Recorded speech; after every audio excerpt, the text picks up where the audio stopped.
Olá, sejam todos muito bem-vindos. Nós estamos iniciando agora mais um episódio do Politiquei e, como todos os outros, talvez até de uma forma muito especial, recebendo um pré-candidato que muito conhecido por todos os goianos, famoso nas redes sociais, também como jornalista, ele que é pré-candidato a deputado federal, Matheus Ribeiro. Seja muito bem-vindo, meu amigo. Eu que agradeço, Carlos, agradeço o convite, a oportunidade de conversar com você e com todo mundo que acompanha o Politiquei, para a gente falar sobre as ideias que são necessárias serem colocadas em prática para que a gente possa melhorar a vida dos goianos, para que a gente possa melhorar a vida dos brasileiros de um modo geral. Sem dúvidas. Nós ficamos muito felizes também por atender tão prontamente aqui o nosso convite. Matheus, que agora está disputando aí uma vaga dentro, primeiro agora, do União Brasil, eu acho que não é bem uma disputa, né, Matheus? Vai ter a convenção, já está tudo certo. Matheus é pré-candidato a deputado federal, a partir do dia 5, ali já como candidato mesmo, homologado pelo partido e tudo mais. Estamos próximos aqui às datas já das eleições.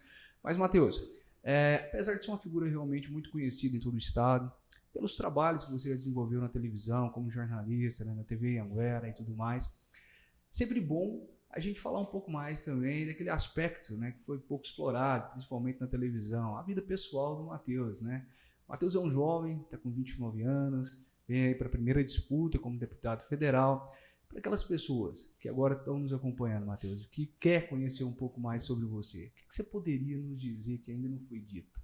Estou muito feliz, Carlos, de estar nesse momento agora realizando um sonho, porque à medida em que eu coloco meu nome à disposição do meu partido, do PSDB, para participar da nossa convenção agora no dia 5, eu realizo um sonho de infância. Eu sou um cara lá de Piracanjuba, uma cidadezinha de 25 mil habitantes, que está a 80 quilômetros aqui de Goiânia, que sempre gostou muito de televisão, de ver televisão e de política. Eu fazia minha avó, Dona Aninha, me levar nos comícios todos lá em Piracanjuba e eu ficava observando ali os candidatos discursarem, as pessoas acompanharem, aplaudirem, e eu vi uma importância naquilo. Eu falei, gente, mas tantas pessoas aqui paradas, vendo essas pessoas falarem, isso aqui tem alguma importância. E esse universo da política sempre chamou a minha atenção, tanto que no jornalismo eu sempre acompanhei muito de perto a cobertura política, né? E hoje estou realizando esse sonho de ser pré-candidato, de colocar o meu nome à disposição para realizar um trabalho pelo meu estado, e isso é uma consequência da minha trajetória de vida. Fui criado lá em Piracanjuba até minha adolescência, saí aos 16 anos para estudar aqui em Goiânia, para terminar o ensino médio. Minha mãe, que é professora da rede pública, e meu pai, que é um pequeno agricultor, eles fizeram das tripas coração para que isso fosse possível. Eles sempre se esforçaram muito para cuidar de mim e do meu irmão, para cuidar da nossa educação, para cuidar do nosso futuro. Fui aprovado em jornalismo para a Universidade Federal de Goiás, e aí, tão logo entrei na faculdade, comecei minha carreira, primeiro nos veículos ali da UFG, depois fui para a PUC TV, para a Band, para a Anguera, onde eu fiquei muito tempo, e nos últimos 2 anos estive em Brasília, na Record, conhecendo, além do jornalismo, conhecendo de perto como funciona o Congresso Nacional, como funciona esse centro do poder, que é a nossa capital, e percebendo a importância de nós termos mais pessoas reais lá em Brasília nos representando.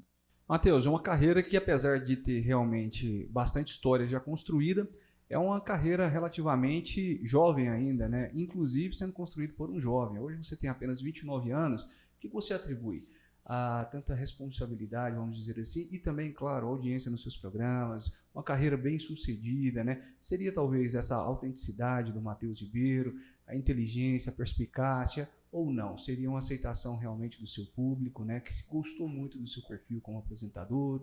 Onde foi talvez o divisor de águas?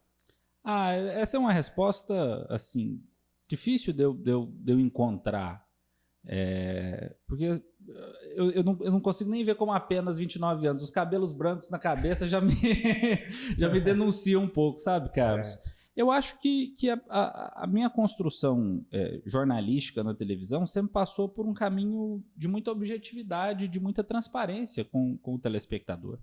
Veja, eu comecei a apresentar jornal com 21 anos. Eu acho que eu não tinha nem a noção da magnitude que aquilo tinha, né? Do impacto que um comentário, por exemplo, poderia ter. E eu estava apresentando de cara o jornal de maior audiência do estado de Goiás, transmitido em horário nobre para todo o estado, né? E eu acho que essa falta de noção, no bom sentido, de certa forma, até me ajudou a ter uma autenticidade maior. Então, eu sempre pontuei muitas reportagens com os meus comentários, eu tive liberdade até para encerrar o jornal de uma maneira diferente, para fazer uma brincadeira com o telespectador. E eu acho que isso pode ter provocado ali uma aproximação com quem acompanhava o jornal, com quem passou a acompanhar também as minhas redes sociais. Eu acho que a gente foi construindo um relacionamento. Tanto que hoje, nesse horizonte de pré-candidatura, quando eu chego a uma cidade que eu ainda não tinha pisado enquanto jornalista, encontro ali muitas pessoas que acompanharam meu trabalho na televisão. Esses dias foi engraçado que uma senhorinha chegou para mim e falou assim: nossa, já jantei demais com você.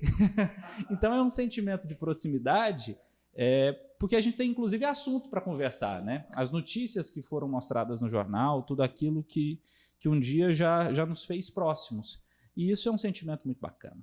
O jornal, além de te dar, claro, essa credibilidade, essa visibilidade, né, também acho que contribuiu muito até para um caráter ou uma característica também a nível de informações, de conhecer um pouco mais o nosso estado como um todo. Tô certo, Matheus, ou não? Visão social. Eu acho que o jornalismo contribuiu muito para essa minha formação, né, para entender que o mundo, para entender que a vida vai muito além da minha experiência. Eu passei por muitas dificuldades, mas a minha vida está longe de ser a mais sofrida do mundo. Eu tive pais que sempre conseguiram colocar comida na mesa, eu tive oportunidade de estudo, eu consegui entrar na universidade pública, eu realizei meu sonho de ser um jornalista de TV, eu tive muitas oportunidades. O jornalismo me colocou próximo daquelas pessoas que tiveram muito menos oportunidade na vida, que se depararam com problemas muito mais difíceis. Na saúde, na educação, na segurança, nos desafios que a gente vive na economia. E eu acho que esses 10 anos no jornalismo abriram muito a minha cabeça, Carlos, para perceber os dilemas que a gente vive hoje na sociedade. A necessidade que a gente tem de trabalhar por mais respeito, por mais dignidade às pessoas, né? No momento em que a nossa população sofre tanto, veja, 360 mil goianos vivem com menos de R$100 por mês. O que R$100 hoje compra no mercado? Quase nada, né?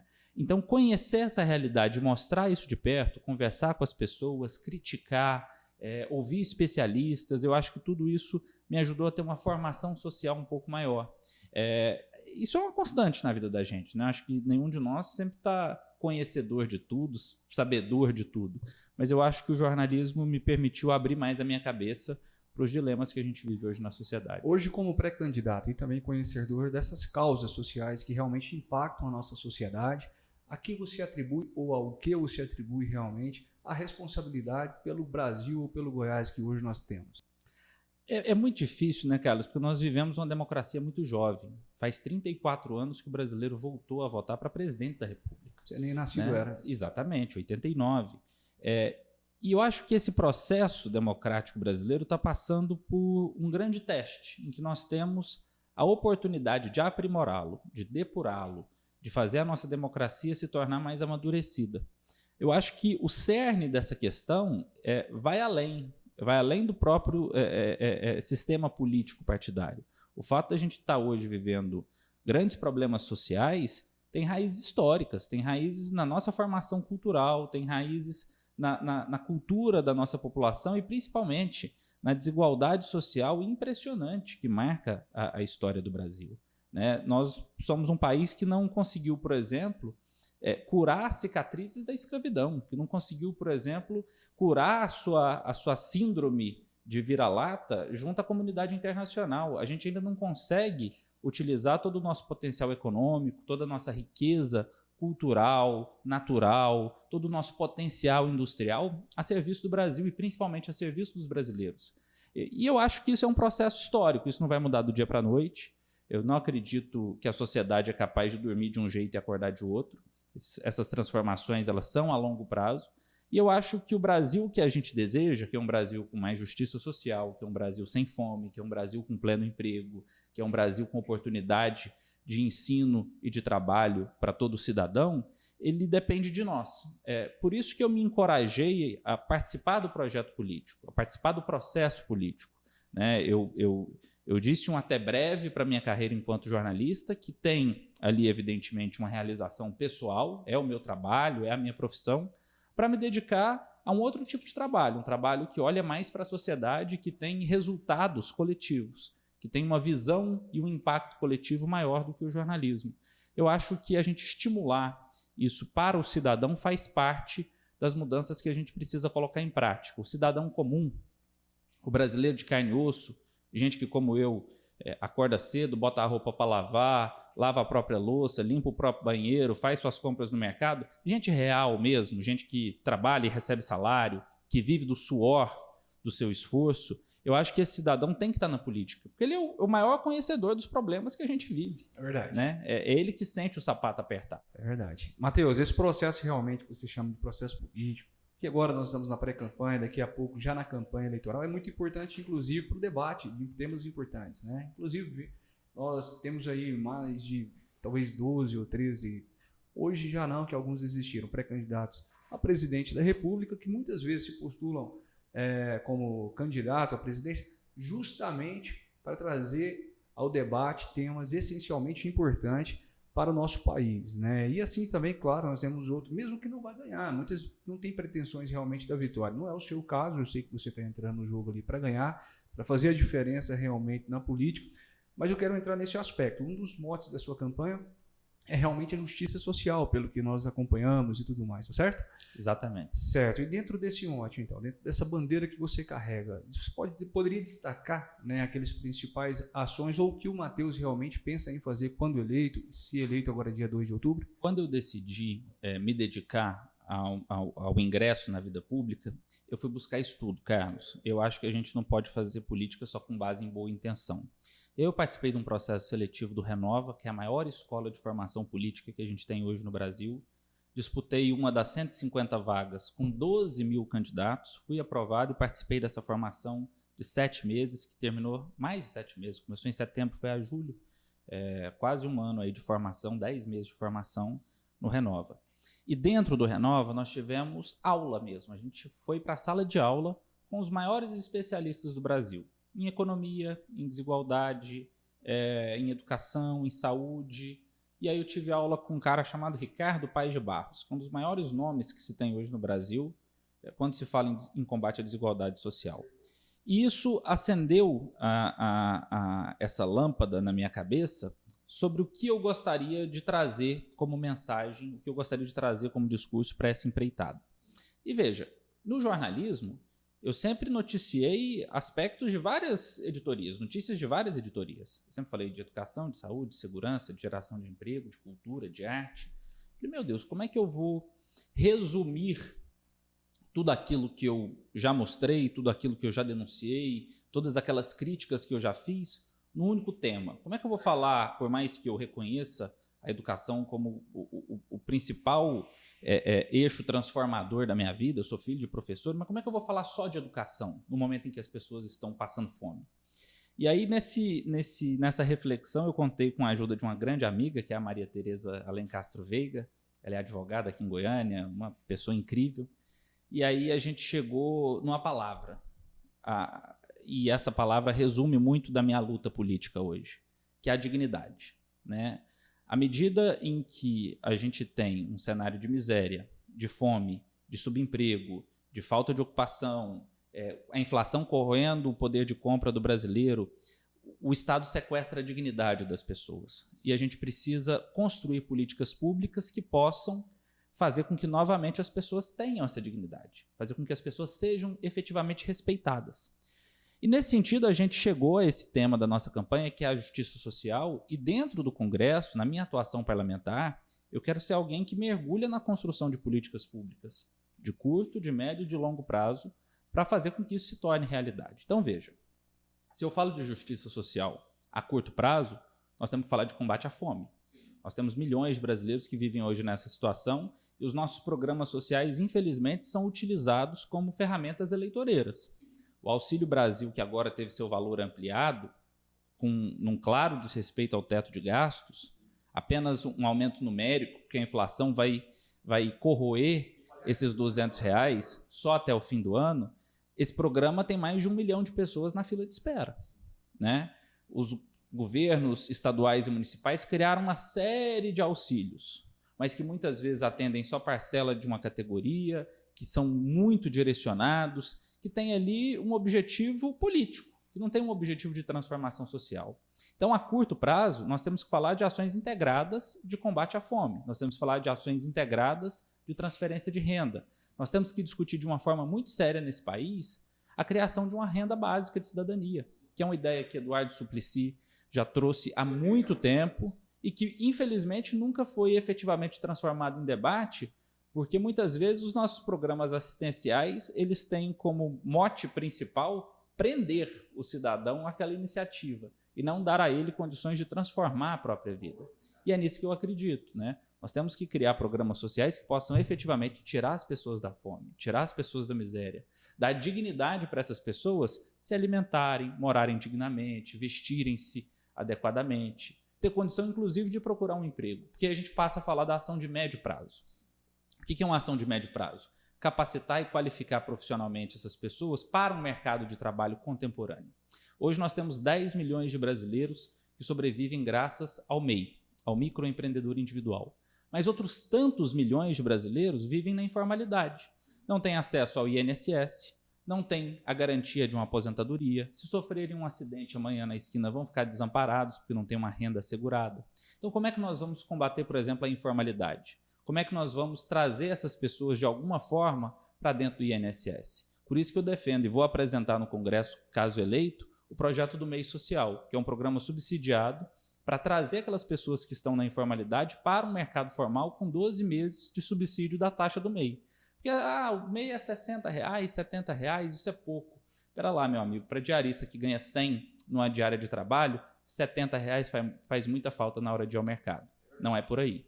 E a longo prazo a gente tem que falar da solidificação de novas políticas educacionais que possam efetivamente transformar a vida das pessoas. Eu acho que nada mais transforma a vida das pessoas do que a educação.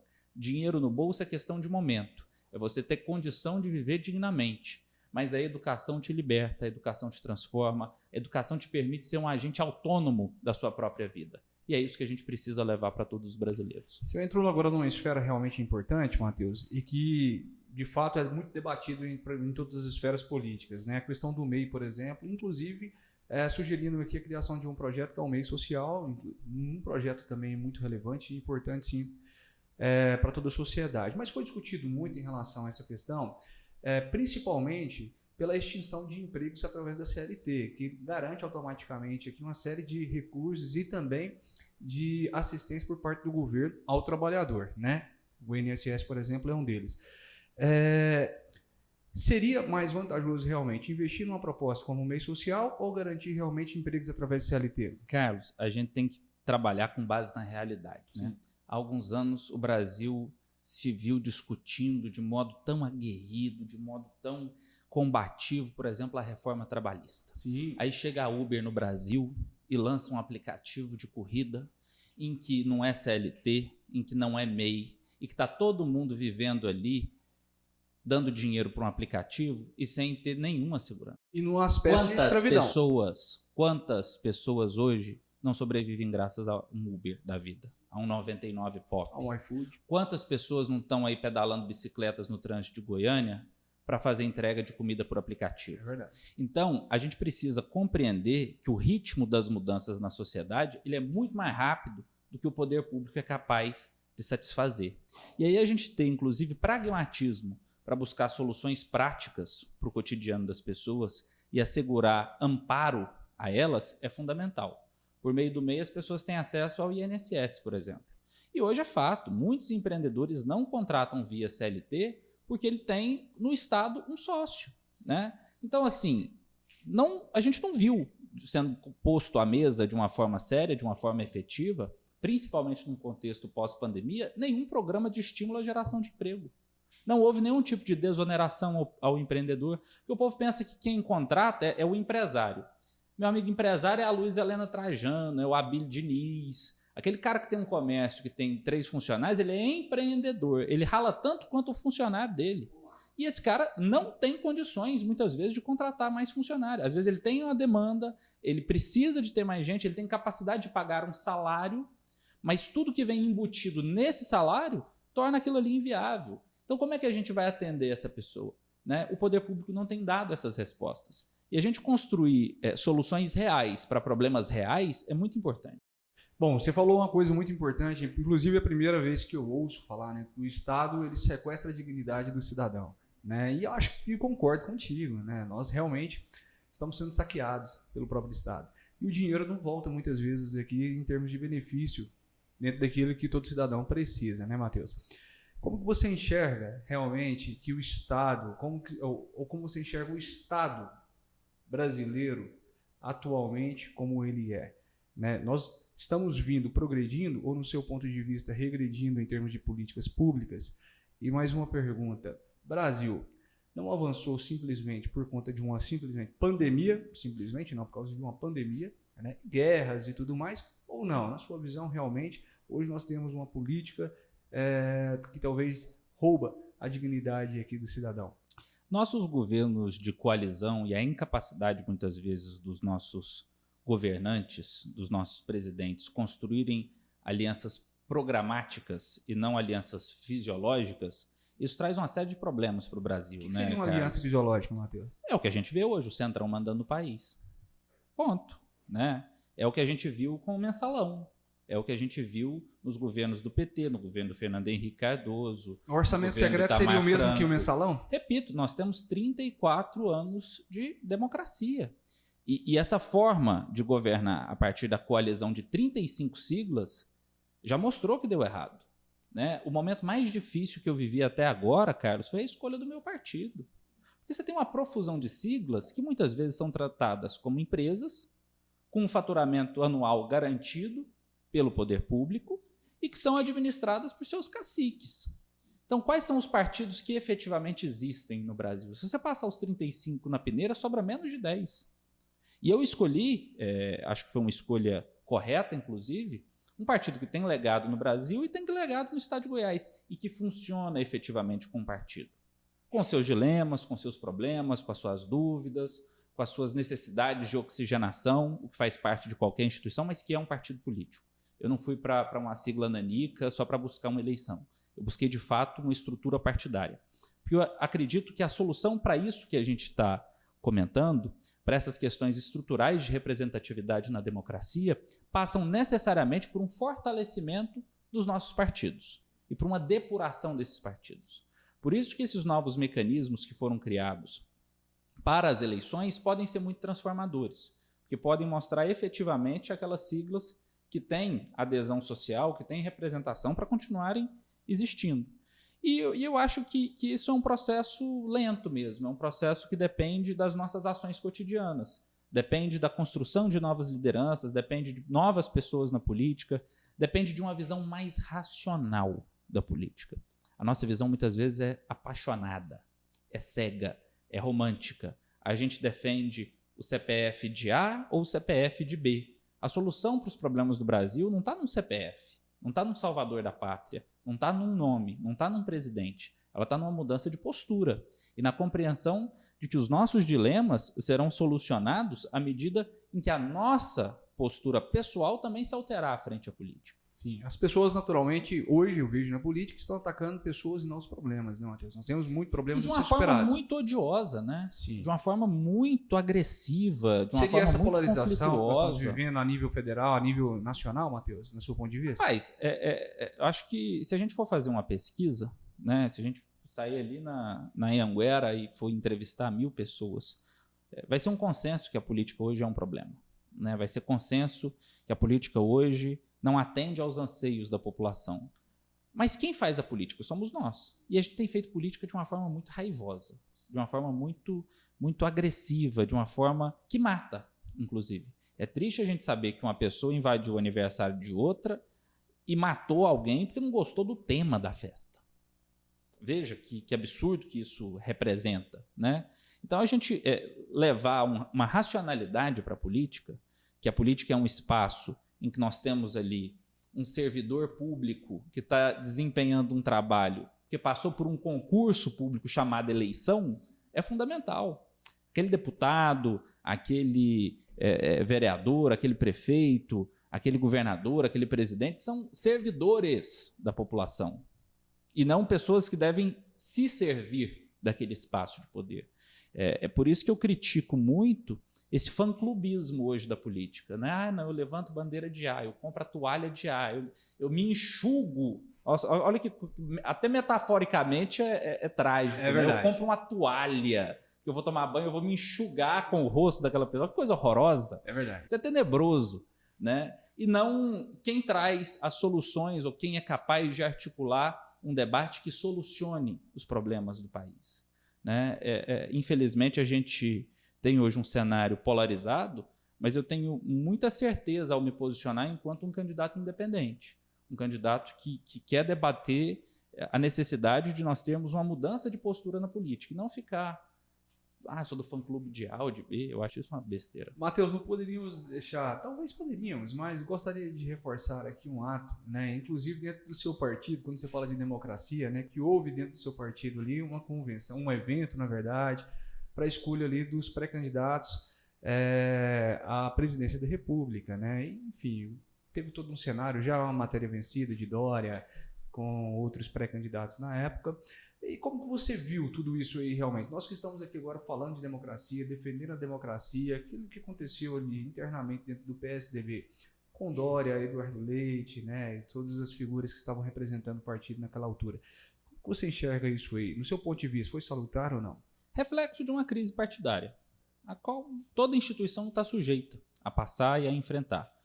Eu fico pessoalmente triste de não poder votar em um presidente do meu partido. Acho que o PSDB tem bons quadros. João Dória seria um nome que acrescentaria muito ao debate, até pelo trabalho que foi feito em São Paulo. Obviamente, enfrentou as suas dificuldades, mas foi capaz de fazer a economia de São Paulo crescer 5 vezes mais que a economia do Brasil. Então, quando você pensa em resultado, em entrega para a população e não em paixão, não em amor, porque amor eu tenho no meu pai e na minha mãe, eu não tenho por político, né? João Dória seria um nome que acrescentaria muito ao debate. Mas eu entendo as questões que acontecem no cotidiano de um partido e que fazem parte de uma atuação partidária que levaram à retirada da candidatura do Dória, e hoje eu acompanho aí as movimentações de apoio do partido para a candidatura de Simone Tebet, mas, de fato, eu sou um pré-candidato a deputado federal que me posiciono de maneira independente nessa disputa presidencial. Não tem um político de estimação, né, Matheus? A gente não pode, né? Porque, o que está acontecendo atualmente, não é? É algo próprio. Veja, o Boris Johnson renunciou como primeiro-ministro da Inglaterra por um escândalo que aqui no Brasil ganharia uma notinha de jornal. É verdade, não teria importância alguma. Né? Ganharia uma notinha de jornal aqui no Brasil.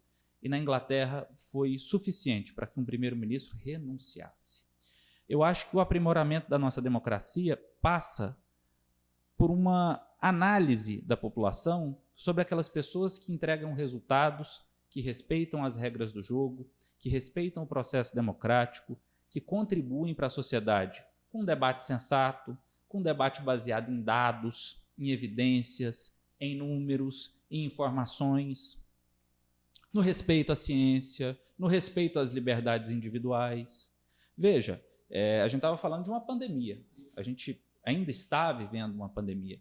Tem como eu tratar uma pandemia fora daquilo que diz a ciência, fora daquilo que diz a comunidade internacional? Estamos totalmente reféns. Então, assim, se eu, enquanto jornalista, quero produzir uma boa reportagem, eu pego uma pauta e vou para a rua, eu tenho que ouvir um especialista naquele assunto, eu tenho que buscar números que embasam a minha reportagem, eu tenho que saber a opinião da população, eu tenho que buscar informações de várias fontes para eu construir um entendimento. Na política, o povo acha que é só achismo. Não, eu acho que, eu penso que. E aí aquela síntese terrível quando a pessoa se vê confrontada com a realidade, né? Não, mas é a minha opinião. E aí a minha opinião se torna soberana. Eu respeito a sua e você respeita a minha, né? Mas quando se trata de saúde, não, né? Não, ou de ciência, ou de educação, tem fatores científicos que têm que ser considerados. De uma PEC que fura o teto de gastos e que não resolve aquelas questões que são cruciais para o brasileiro. Né? O problema dos caminhoneiros não vai ser resolvido com esse vale tirado da cartola nos 45 do segundo tempo, às vésperas de uma eleição. Esses R$200 a mais no Auxílio Brasil, eles podem fazer com que o cidadão compre 2 sacos de arroz e 2 litros de óleo a mais agora. Mas daqui a pouco, a inflação corroeu tudo isso. Né? Os R$600 de hoje não são os mesmos R$600 do auxílio da pandemia. o poder de compra desse dinheiro já foi muito diminuído. Agora, coragem para trazer essas questões com maior sensatez é algo que falta muitas vezes aos políticos tradicionais, que fazem aquela matemática básica, né, do voto. O que vai me dar voto? E aí, combater a ignorância muitas vezes não é uma prioridade dessas pessoas. Perfeito. Dando sequência aqui ao tema, antes eu quero agradecer a você que está nos acompanhando. Não esqueça de, então, se inscrever aqui no nosso canal. Esse episódio vai estar disponível tanto no YouTube quanto no Spotify. Sigam o Matheus também nas redes sociais, está aparecendo aqui para vocês os likes. Não deixe o seu like, deixe o seu comentário, participe. Esse espaço é um espaço democrático, onde nós queremos, de fato, levar o debate para a sociedade e que você que está nos acompanhando conheça um pouco mais do perfil do pré-candidato a deputado federal, Matheus Ribeiro, que hoje está aqui apresentando as suas ideias, as suas propostas, para daqui a pouco, como candidato, disputar essas eleições. Matheus, quero falar um pouco sobre política de representatividade. Nós falamos muito aqui sobre seus motes, seu principal mote, que é a justiça social.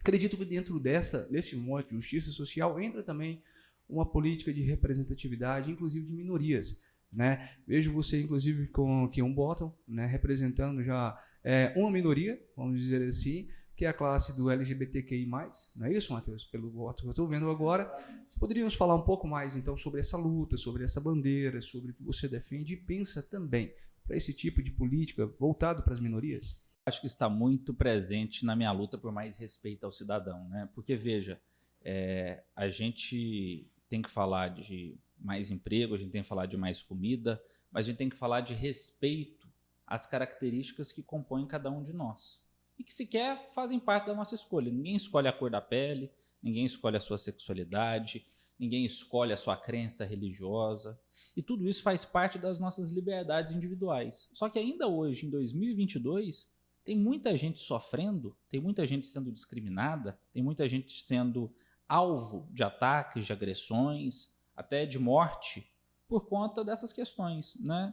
Eu, num momento de grande relevância para a minha carreira, de grande alegria para a minha trajetória enquanto jornalista, que foi quando eu tive a oportunidade de representar Goiás no Jornal Nacional, falei ali diante de alguns ataques, diante de algumas fofocas, falei abertamente sobre a minha sexualidade, e isso tirou um piano das minhas costas, sabe, Carlos?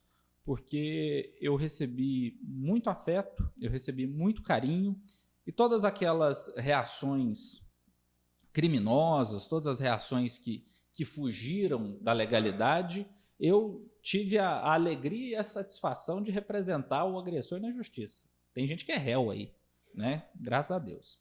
E vai ser condenado, né? E eu acho que se eu tive essa oportunidade, se eu tive essa condição de falar sobre a minha sexualidade e receber muito mais carinho do que agressão, se eu tive a oportunidade de recorrer à justiça para penalizar aquelas pessoas que desrespeitaram a lei, milhares de pessoas não têm a mesma oportunidade. Quem é pobre, quem vive no subemprego, quem está, às vezes, refém de alguma situação pessoal, não tem essa condição de denunciar, de fazer a lei valer. Por isso eu me sinto na responsabilidade de usar a minha voz também para o combate ao preconceito, seja ele qual for, né? Mas eu não reduzo o meu projeto e a minha candidatura a isso, porque eu acho que esse combate ao preconceito, Carlos, ele está presente nas políticas públicas dos mais variados setores. Está presente na educação, está presente na saúde pública, está presente na segurança. Muitas vezes tentam reduzir um candidato LGBTQIA+, somente a essa pauta, somente a esse assunto. Eu não preciso levantar essa bandeira porque eu sou essa bandeira. Essa bandeira está aqui no meu peito, né? Eu vivo isso. Né? Eu sei na pele o que são essas questões. E eu acho que dessa forma eu estou preparado para conduzir políticas públicas que atendam a comunidade LGBTQIA+, que atendam a comunidade negra, que atendam aquelas pessoas que ainda hoje se veem vítimas de crimes de intolerância religiosa, dentro da construção de políticas públicas que eu planejo fazer para toda a sociedade. Né? Eu acho que esses temas são transversais e que estão presentes no cotidiano. Tanto que eu já assinei uma carta de compromisso com a Aliança Nacional LGBTQIA+, que elenca uma série de pontos muito importantes para a comunidade, principalmente no que diz respeito à geração de emprego. É impressionante o número de pessoas que muitas vezes não têm uma oportunidade de trabalho, que vê as portas de uma empresa se fecharem por conta da sua sexualidade. Confesso que para mim é uma novidade essa informação, Matheus. Até É porque... recorrente. Por conta de uma roupa, por conta de um trejeito, por conta de uma fofoca, né? E aí, como é que a gente vai conseguir reverter isso? Como é que a gente vai conseguir amplificar esse espaço de trabalho? Como é que a gente vai conseguir capacitar as pessoas para nós termos um espírito mais empreendedor para aquelas pessoas que muitas vezes não encontraram uma oportunidade no mercado de trabalho? Falar sobre isso e agir em relação a isso também é combater o preconceito, né? O combate ao preconceito não se faz apenas com discurso, se faz com ação. E, infelizmente, nunca nenhum deputado federal goiano trouxe R$1 sequer de emenda parlamentar para agir no combate ao preconceito em Goiás. Isso é sintomático. Isso mostra que os nossos representantes estão desalinhados, estão desconectados das demandas da sociedade. Não conhecem a fundo os problemas que a nossa gente vive. E tendo essa percepção, enfrentando isso na minha trajetória pessoal e profissional, eu quero ter uma atuação muito eficiente para atender essa comunidade. Porque isso não é privilegiar A ou B. Isso não é privilegiar a comunidade LGBTQIA+, como privilegiar a comunidade negra. Isso é fazer parte de uma sociedade mais justa e inclusiva. Isso é um dever social. É um dever só das mulheres lutar contra a violência doméstica? Ou é uma percepção que todo cidadão compromissado com um mundo mais justo deve ter para que a gente viva num lugar mais tranquilo? Então, sensibilizar as pessoas para essa mensagem é o que eu tenho tentado fazer na minha jornada. Muito bacana mesmo. Recebemos outros... E fica animado, você viu, né? Mas eu acho que essa energia é importante no processo. Sinceramente, nós estamos aqui acostumados a receber muitos pré-candidatos nessa altura e vejo que falta realmente essa energia, acreditar naquilo que defende realmente. Me parece que muitas vezes são pessoas que querem ser eleitas, querem disputar a eleição e muitas vezes sem a convicção e acreditar naquilo que realmente defende. Você vê isso também na política, Matheus? Eu fui investigar a fundo quando eu decidi ser pré-candidato, quando eu decidi colocar meu nome à disposição para participar da vida pública. Eu fui investigar muito o que me movia pessoalmente. E aí me recomendaram um texto do Fernando Pessoa que se chama Orgulho ou Vaidade. E eu encontrei a resposta a partir desse texto do Fernando Pessoa que essa minha jornada enquanto pré-candidato e amanhã, se Deus quiser, como candidato, e mais um pouco à frente, se Deus quiser, como deputado, ela tem raiz no orgulho. Eu quero ser um político, eu quero ser um deputado que possa se orgulhar de colaborar com a sociedade, que possa ser reconhecido como alguém que construiu um legado, como alguém que contribuiu socialmente. Daqui a pouco olhar para trás, né, e eu se orgulhar do que viveu. Porque à medida em que muitas pessoas se movem pela vaidade, a vaidade de um cargo, a vaidade de ser chamado de deputado, a vaidade de ter um gabinete, a vaidade de ter uma influência, a vaidade de ter poder, a gente vê essa construção que é muito nociva para a sociedade. Carlos, eu fico impressionado nessa pré-campanha com o modo que algumas pessoas fazem política aqui em Goiás. E eu falo em Goiás porque é onde eu estou conhecendo, né? Talvez isso seja replicado, talvez isso seja comum em todo o país, mas aqui tem me chamado a atenção de um modo especial, né? Muito pré-candidato comprando apoio, tem um mercado de apoios aí, né? Sim, em que isso é real. O dinheiro corre e você fica impressionado, fala assim, de onde vem esse dinheiro? Como é que essas pessoas repõem isso, né? Uma vez uma pessoa chegou para mim e falou assim, você tem 15 milhões para se eleger para deputado federal? Eu falei, mas peraí, o teto legal até então é 2 milhões e 700 mil. Como é que a pessoa vai gastar 10? Essa conta não fecha. E tem gente que gasta. E tem gente E é engraçado, né? Porque veste uma capa de hipocrisia, você vê os discursos, você vê as redes sociais, é sempre uma coisa tão, né, limpinha, cheirosinha, arrumadinha, mas quando você conhece os bastidores, você vê que o buraco é muito mais embaixo. E que os discursos são muito de conveniência, são muito fisiológicos mesmo. Eu acho que a gente tem que ser pragmático, né? Eu acho que a gente tem que, se o nosso objetivo é ter uma política de resultado para a vida das pessoas, a nossa ideologia ela não pode ser uma trava. Ainda mais num país continental como o Brasil, num país que tem problemas sociais tão profundos. Eu acho que a gente não pode encaixar o problema na solução, porque é isso que a ideologia faz, né? Ela pega a realidade e quer encaixar o problema na solução. Acho que a lógica é outra. A gente tem que analisar o problema e buscar a solução. né? Agora, muitas pessoas não têm sequer essa preocupação. Né? Às vezes você vai em alguns ambientes e fala, meu Deus, essa pessoa tem alguma ideia, assim, será para a educação? Ou ela só está pensando em juntar uma turma e distribuir o dinheiro aqui para formar o curralzinho? E é impressionante como isso se reflete até no emprego das nossas emendas parlamentares. Nós fizemos um levantamento já na pré-campanha, nós trouxemos um especialista em dados da UNB para levantar esses números e para mostrar essa estratificação para que eu tivesse, inclusive, uma visão maior desse processo. E dos 2 bilhões e 700 milhões de reais que foram empenhados em emendas parlamentares para o Estado de Goiás nos últimos 7 anos, só 33% de fato foi pago. Ou seja, uma verba empenhada, para você que nos assiste, significa que aquele dinheiro já está ali numa conta específica, disponível para se transformar em política pública. Precisa de alguém que pega aquele projeto e vai executar. Precisa da prefeitura fazer uma licitação, precisa da prefeitura fazer um repasse, viabilizar o início de uma obra, a compra de um material, de um equipamento e tudo mais. Só 33% foi pago. O dinheiro estava lá. O dinheiro estava lá. E só 33%, menos de 900 milhões de reais, se tornou de fato política pública para o cidadão.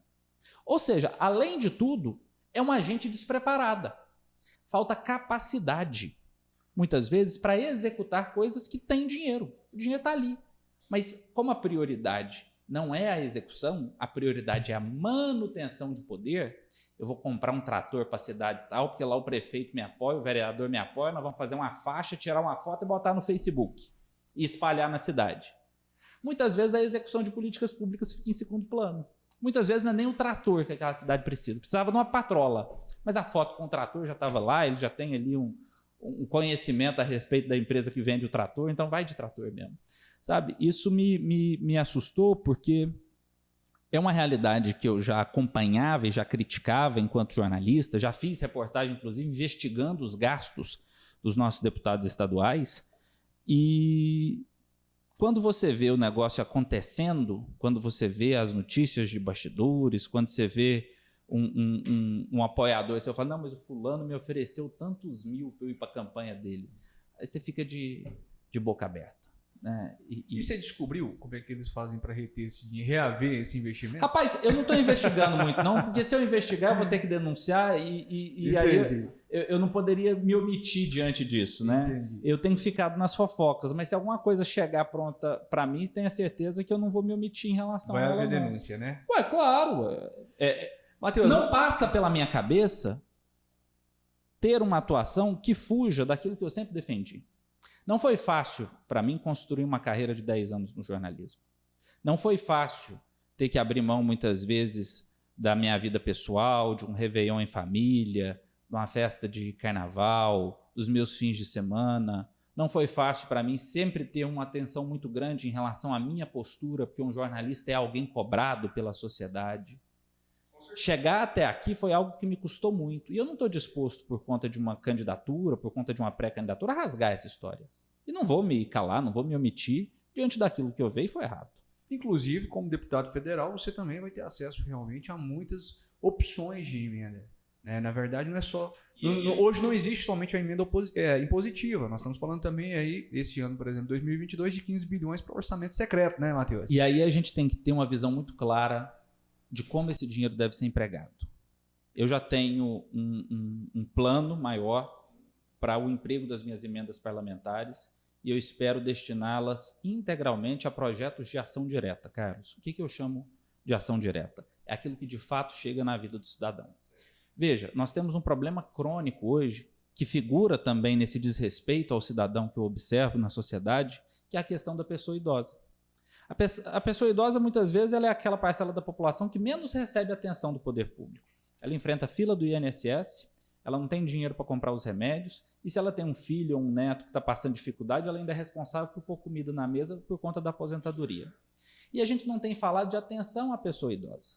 A gente não tem falado da criação, por exemplo, de centros-dia para que essa pessoa possa ter ali uma aula de natação, possa ter uma prevenção de algum problema de saúde, possa ter alguma recreação, possa ter algum divertimento.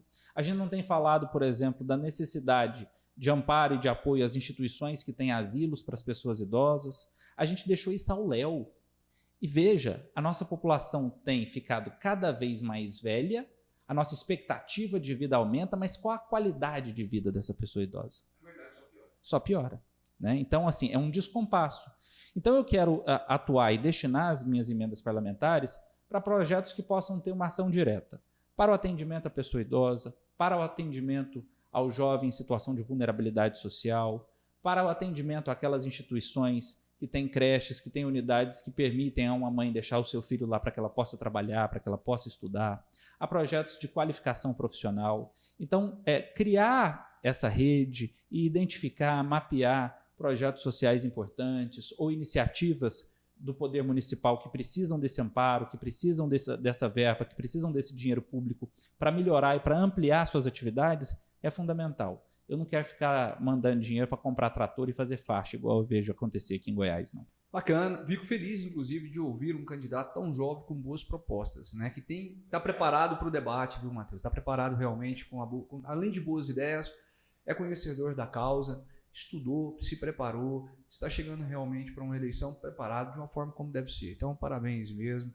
Fico feliz, de fato, aqui, de conhecer um pouco mais a respeito do que você pensa depois de eleito, né, deputado federal. Eu faço votos de sucesso, Matheus. Nós estamos aproximando do fim do programa, mas também não poderia deixar de ressaltar a atuação política do seu partido aqui dentro de Goiás, né? Nós temos aí Marconi Perillo com essa indefinição. Até então, para mim, já estava tudo definido. Foi feito um evento grandioso pelo PSDB para falar e discutir sobre as propostas e também a pré-candidatura do ex-governador Marconi Perillo ao cargo de governo do estado novamente. Mas, Matheus, existe ainda uma indefinição, né? Nós estamos próximos às convenções. Sei que sua campanha não depende exclusivamente de um projeto de terceiro, né? Mas como que está, na sua visão, participando internamente ali dos debates, essa definição do PSDB? Vai ter ou não a chapa majoritária? Podemos esperar o Marconi como candidato ao governo do estado ou não? Pode contar uma fofoquinha aqui para nós a respeito disso? Olha, da minha parte também está plenamente definido. Marconi é o nosso pré-candidato a governador e hoje os esforços das nossas lideranças partidárias vão muito no sentido de formar uma boa aliança para ampliar esse projeto. Eu acho que o Marconi, com a trajetória de alguém que governou o estado por 4 vezes, e ninguém ganha 4 eleições para o governo à toa, ele percebe e reconhece a importância de nós termos uma união partidária, de nós conseguirmos criar um palanque muito forte para o governo do estado de Goiás. E por isso o PSDB hoje busca essa composição partidária. A executiva nacional do partido fez recentemente uma carta pedindo que ele fosse candidato a deputado federal, muito por conta do momento político que a gente vive hoje no país. Da necessidade de fortalecer a bancada. Da necessidade de nós elegermos mais deputados federais, porque o Congresso Nacional, meu amigo, é de fato onde as coisas acontecem nesse país. A gente está vendo um Arthur Lira mandar no país por conta do Congresso Nacional. É lá que as coisas são definidas. E também por conta do orçamento, né, que está na mão dele. E também ter uma bancada forte para o PSDB é importante, para que a gente possa levar as ideias que o partido defende para um contexto de votação no Além da Congresso estrutura Nacional. também ampliada. Agora, eu acredito que o Marconi é um pré-candidato forte ao governo, defendo a pré-candidatura dele, espero digitar 45 para governador, e até num gesto de pragmatismo também. Acho que no cenário hoje em que se desenha a disputa eleitoral para o estado de Goiás, o Marconi é o pré-candidato mais preparado para recolocar o estado nos trilhos de um desenvolvimento sustentável, de um progresso econômico que possa trazer benefícios sociais para a população. Eu fiquei muito honrado com o convite que ele me fez e mais honrado ainda com a garantia de independência dentro do partido, e defendo essa pré-candidatura como uma análise feita em caráter pessoal, né, de modo voluntário. E acompanho agora os últimos momentos aí até a nossa convenção na expectativa de construção dessa aliança. Existe um diálogo efetivo com o PT, com os partidos de esquerda, com o PSB, para a formação de uma chapa, e eu acredito que se for esse o caminho, é um caminho que precisa ser contado para o eleitor, contado para o goiano, de uma forma muito transparente, de uma forma muito sincera. Seria, inclusive, minha próxima pergunta, né? Como que você vê esse alinhamento com a esquerda aqui em Goiás, do seu partido? Eu acho que o que deve nortear hoje, Carlos, a construção de uma aliança política partidária vai muito além do passado. Acho que tem mais a ver com o futuro do que com aquilo que já passou. Veja, por exemplo, o fato do Alckmin ser pré-candidato à vice-presidência na chapa do Lula. Sim. Né? Por mais que seja uma decisão e uma aliança muitas vezes questionada pela oposição, questionada por adversários políticos, eu vejo uma racionalidade nisso. Eu vejo uma aliança programática em nome da democracia, em nome de uma retomada do crescimento, em nome das ideias que aquela chapa defende. Da mesma forma, eu acho que se for necessário construir uma aliança aqui em Goiás com os partidos de esquerda, com a candidatura presidencial do Lula, é porque vai haver um entendimento de alguém que conhece muito mais política do que eu, que é o próprio Marconi Perillo, sobre a necessidade dessa composição. No momento em que nós precisamos reafirmar os valores democráticos do nosso país, que a gente precisa reafirmar a confiança no processo eleitoral, a confiança nas urnas eletrônicas e, sobretudo, a defesa da legalidade. Eu fui o primeiro jornalista a noticiar a prisão do Marconi em 2018. Sim. E hoje nós temos novos fatos, hoje nós temos um entendimento jurídico a respeito de tudo aquilo que aconteceu. Nós tivemos a anulação e o arquivamento daqueles processos por motivos muito claros, por inconsistências do processo, por falhas de apuração, por questões que foram tidas como inconstitucionais, incorretas. E isso tem que ser contado às pessoas. Eu acho que a construção de uma sociedade mais justa passa também pela defesa da legalidade. Fazer justiça, do que diz o Poder Judiciário, do que dizem as nossas autoridades. E isso tem que ser respeitado, isso tem que ser contado para a população. Perfeito. Matheus, nosso tempo agora está se esgotando realmente. Quero agradecer a sua participação, agradecer mais uma vez aqui por aceitar o convite tão prontamente. Faço votos de sucesso nessa sua caminhada. Você representa a juventude, representa as necessidades realmente aqui do povo goiano, está preparado para o debate. E é isso, eu espero que você tenha gostado até agora aqui do que foi discutido. Espero também discutir mais vezes, depois, quem sabe, como candidato aqui a algumas suas propostas, né? Mas hoje você não pode pedir o seu voto, mas pode pedir o apoio daqueles que estão nos acompanhando. Então fique à vontade, o espaço é seu para se despedir e, claro, pedir o apoio de todos aí que nos acompanham, que se identificou de certa forma aqui com o seu perfil político. Carlos, na TV eu sempre dizia, quando chegava a hora do intervalo comercial ou de fazer a chamada para o jornal, eu sempre dizia, faço questão da sua companhia. Agora eu quero dizer para você que está acompanhando aqui o Politiquei que eu faço questão da sua participação. Matheus Ribeiro TV ali no Instagram, no Facebook. Meu WhatsApp é 62 992 39 8683, 992 39 8683. Manda uma mensagem, manda um alô, vamos dialogar mais. Eu acho que faz parte da construção de uma nova política a gente ouvir mais as pessoas e construir entendimentos coletivos. Essa é a minha vontade, é a minha disposição. Eu faço questão da sua participação também. Tchau, obrigado. Pensei que por um momento você esqueceu do tchau, obrigado. Não, esse é praxe. Pessoal, esse foi Matheus Ribeiro, então. Obrigado demais pela tua audiência, pela tua companhia até aqui. Não esqueça de compartilhar esse vídeo aí no grupo da família. Vamos levantar o debate, vamos discutir sobre política, vamos apresentar o perfil do Matheus aí para os amigos, para a população em geral. Então, deixa o seu like, deixa o seu comentário, se inscreva no nosso canal. Esse episódio vai estar disponível no YouTube, no Spotify e aguardamos vocês para os próximos episódios. Tchau, obrigado. Tchau, obrigado.